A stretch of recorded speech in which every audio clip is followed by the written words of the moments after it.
คนเข้าข้ามเซ่พี่น้องพงอ๋อเข้าได้หลายลีนี่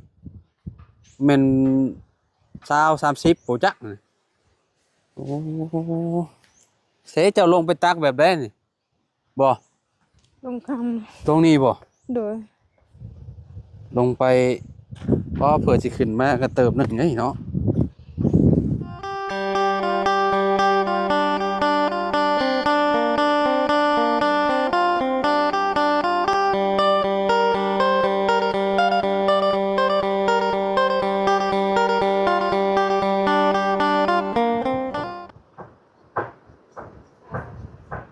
อ้าวกราบสบายดีและสวัสดีเนาะพ่อแม่พี่น้อง FC เบิร์สสุขูสู่คนเนาะเปิดภาพมาอยู่พีเดอร์บาทนี่พี่น้องเนาะอยู่เฮือนน้องบุตรพี่น้องเนาะอ๋อเพิ่นกำลังเฮ็ดหยังเด้พวกพี่น้องเนาะเบิ่งเครื่องปลูกของฟังเพิ่นอยู่เนาะออกแล้วบ่หรือว่าจังใดเนาะพี่น้องเอ้ยโอ้เฮ็ดหยังเด้นี่เนาะสบายดีน้องขออนุญาตแน่เนาะโอ้ออกแล้วบ่นี่ยัง ยังบ่โดยเอ่อใส่พุ่นขี้แบ้พี่น้องเอ้ยเนาะคือว่าเอ่องามได้พุ่นขี้แบ้นี่เนาะน้องบุญเนาะโดยจะไปเอาน้ำไผนี่น้องไปขอเอา ขอน้ำเพิ่นบ่โดยอืมบุญงามบ่มีบ่นี่บ่มีบ่มีเนาะโดยคือแบบหวานเท่าใดก็เหลือเท่านั้นพี่น้องเอ้ยเนาะมีผักบัวแล้วก็ผักหยังผักหอมแล้วก็ผักหอมซีเนาะผักซีเนาะโดยผักกาดแม่นบ่นี่โดยผักกาดแล้วก็มีหยังเป็นคู่ๆน่ะจ้ะมักแตงผักแตงบ่โดยอืมของน้องฮัวน่ะออกบ่แล้วพี่น้องเอ้ยเนาะงามแล้วของเพิ่นผักกาดผักบัวเนาะอ่าเขียวคักมันหยังพุ่นขี้แบ้นี่บ่ยากแบบอันนั้นบ่บ่ได้บดบ่น้องบ่ก็คือแบบเฮามาหว่านมานี่แล้วมันเฮารดน้ำตลอดแล้วมันละลายเองบ่รู้ว่าแนวใดต่อไปมันละลายโอ้เพิ่นบ่มีอันขี้งัวก็เอาพุ่นอันนี้ใส่เนาะโดยพี่น้องเอ้ยเนาะถือว่าคักอยู่ได้พี่น้องเอ้ยเนาะลมมันยังกระดอกกระเดี่ยแท้มื้อนี้เนาะลมบ่โกกเลยพี่น้องเอ้ยป๊อตึกลมไปซะขับรถมาก็สิปิ้วออกข้างทางพี่น้องเอ้ยเนาะกินข้าวแล้วบ่น้องกินแล้ว กินกับหยังผักหึไปหาผักผักหยังน่ะตำเลตำลึงอยู่ไสแถวห้วยพวกเสโดยอ๋อมีหลายบ่อยู่ในเชน่ะผักตำลึงน่ะก็ลายอยู่เจ้าหาไปขายอยู่บ่โดยแต่ช่วงนี้มันบ่ได้หลายปานใดผักกูดก็มีอยู่บ่อยู่แถวนั้นบ่มีเท่านั้นมีแต่อยู่ในหนองอยู่ในลำห้วยแต่ว่าแถวเซนนี่บ่ค่อยมีเนาะโดยอืมแต่เก่าคือว่าแหละเฮาบ่เคยไปหาจักเทื่อผักกูดพี่น้องเอ้ยเนาะมีแต่อยู่แถวห้วยแถวห้องเนาะภาคนี้เนาะโดยบ้านเจ้าก็มีหลายอยู่บ่ลายคือเจ้าหาไปขายอยู่บ่โดยอืมเป็นจังได๋พ่อเจ้าอาการไข้แล้วบ่โดยเอ่อไข้ขึ้นกว่าเก่าแล้วเนาะโดยอืมเป็นไงเรื่องบุงเรื่องบ้านเจ้ายังหึ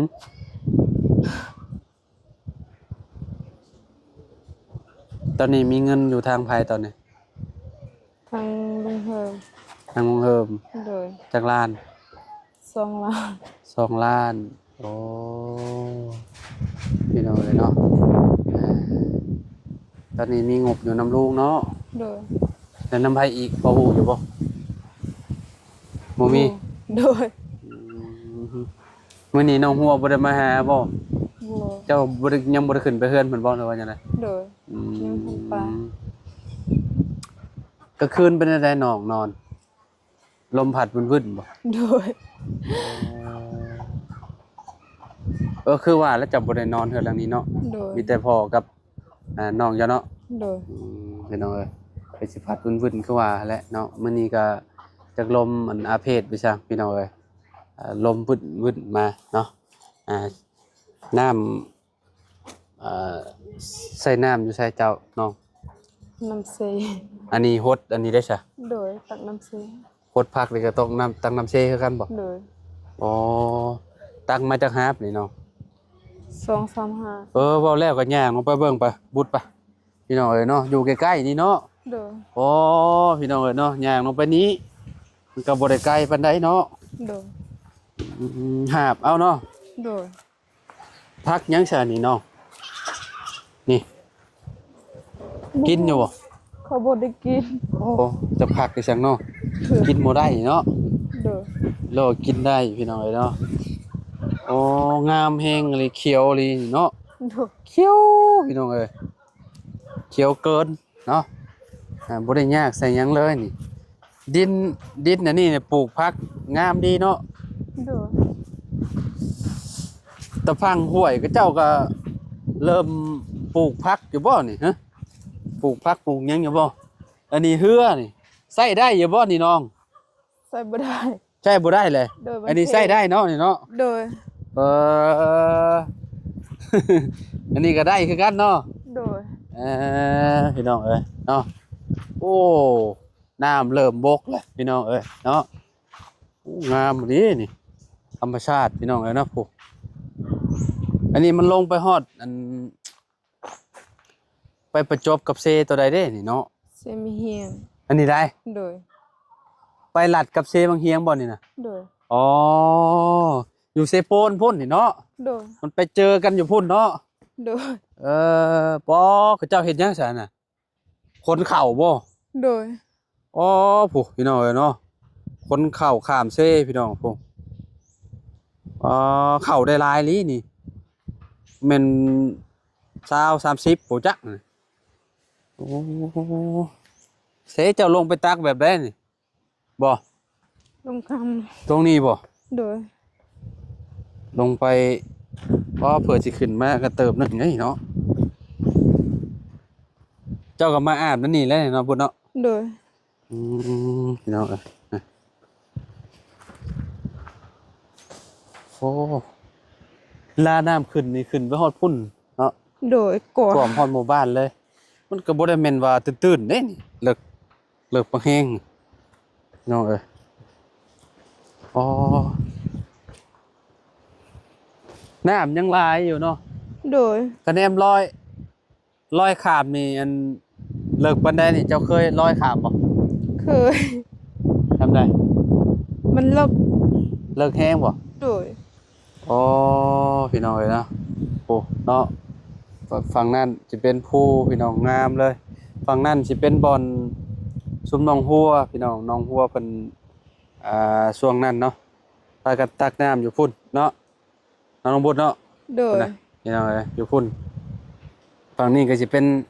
ชุมนงบุตรเนาะอันน่ะแม่น้องหัวเราเฮ็ดอยู่ไสอันน่ะเฮ็ดสวน อยู่น้ำ ข้าม ห้วย ข้ามบ่ โดย เอาคือข้ามได้ซะน้องเราเฮ็ดบ่ได้ข้ามไปลอยกระตุก ขี่ บ่ เหือ ฮะ ขี่เหือไป ขี่เรือบ่ โดย อันนี้ก็นี่เด้พี่น้องเนาะเรือเพิ่นจอดอยู่นี่เวลาเพิ่นหาปูหาปลานี่เพิ่นก็ขี่เรือแล้วเนาะ โดย ข้ามไปพุ่นโอ้ลมขนาดเลยเจ้าเอาใส่เรือข้ามก็บ่ฮู้ว่าเทื่อเท่าใดพี่น้องเอ้ยโอ้อ๋อมีแล้วบาง10กระสอบบ่นะบ่ได้แม่นเรือจักรก็ว่าแม่นบ่เรือจักร โดย เรือจักรก็ว่าน่ะ โดยเหือ อ๋อ จัก เรือจักรพี่น้องเอ้ยเนาะโอ้ไกลเด้พี่น้องเอ้ยเนาะพี่น้องเอ้ยเนาะให้กับเจ้าอยู่ฝั่งนี้เนาะ โดย พี่น้องเอ้ยอยู่ฝั่งนู้นเนาะมีบ้านคนบ่ทางนั้นเนาะ บ่มี บ่มีบ่ โดย คิดว่ามีแต่เราบ่มีก็กว้างพอสมควรอยู่เลยพี่น้องเนาะกว้างแฮงเนาะ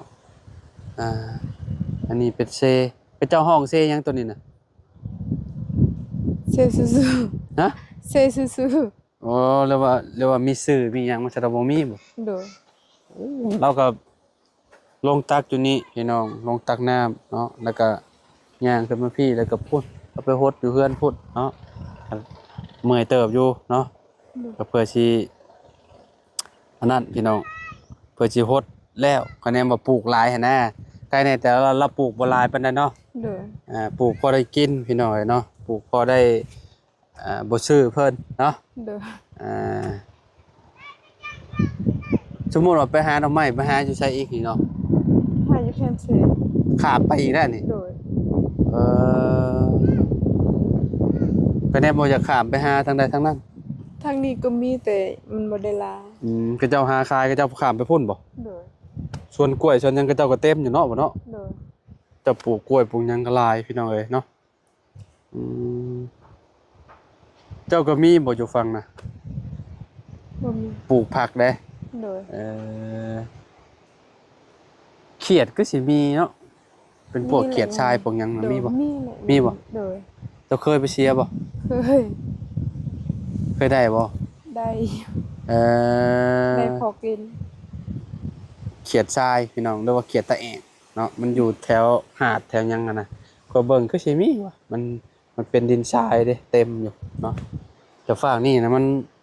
นมีแต่หมากฮีนด้านพี่น้อยเนาะนี่หมากฮีนด้านมาเลยเนาะงามเนาะน้องบุญเนาะ โดย มันจะเป็นชั้นพี่น้อยเนาะแบบว่าถ้าไผมักถ่ายMV นี่โอ้สุดยอดเลยได้พี่น้อยเนาะผมงามๆมีเลยเนาะไปจ้ะขึ้นไปเทิงหมดแหละพี่น้องก็จะประมาณนี้เนาะมาเบิ่งบ่อนน้องพุทธเพิ่นมาตักเอาน้ำพี่น้องเนาะย่างไปแบบนี้เลยขึ้นไปหดจักหาบเจ้าหดแต่ละมื้อเนาะ 2-3หา 2-3หาบเนาะ โดย 2-3ถังพี่น้องเนาะต้นมังละมุดก็มีเชยเนาะแถวนี้เนาะ โดย โอ้โหพี่น้องต้นมันยำใหญ่นี่อ่าโอ้พี่น้องเอ้ยเนาะดึกขึ้นนี่ก็ฮ้อนพอแห้งแหละกันเนี่ยว่ายามฮ้อนว่ะแต่ว่ายามหนาวเนี่ยบ่เป็นหยังพี่น้องก็ธรรมดาอยู่เนาะแม่นบ่น้องบุตร โดย มีบ่อนน้ำสากแบบยุบเอา บ่มี โอ้แล้วว่ามี มี เนาะ แต่น้ำบาดาลแต่มันเพลอะ นี่เพลแหละ โดย ใส่บ่ได้เลยบ่ โดย อันนี้เพื่อของไผซะน้อง เพื่อคนในบ้านนี่ เพิ่นเอาอันนี้เฮ็ดเนาะ โดย อันนี้คือจักเล็กไปซักพี่น้อยเนาะเพิ่นเอามาแล้วเพิ่นก็เสื่อมกันจอดกันแม่นเนาะแล้วก็เฮ็ดเรือเวลาน้ำท่วมมาเนาะ โดย น้ำท่วมมาแบบเพิ่นยังสามารถใช้เรือพายได้พี่น้อยเนาะเรือน้องมดนี่ยันพุ่นแหละคะแนนว่ามันขึ้นในหม่องที่กระเจ้าวัดน่ะท่วมแน่นอนพี่น้อยเนาะปีนี้ถือว่าผ่านเนาะปีนี้เนาะ โดย มันขึ้นสูงชุดซำได้น้องปีนี้น่ะตอนฝนตกน่ะ ขึ้น ขึ้นมาฮอดซำนี้บ่ โดย แต่ว่าขึ้นมาบ่หลายปานนั้นเนาะ โดย ขึ้นมาประมาณซำนี้ก็เฮือนคนมีอยู่เนาะเฮือนไปตู้นั่นบ่ทางน่ะแต่ว่าก็บ่ท่วมดอกเนาะ โดย หน่อยหนึงพี่น้องเอ้ยเนาะ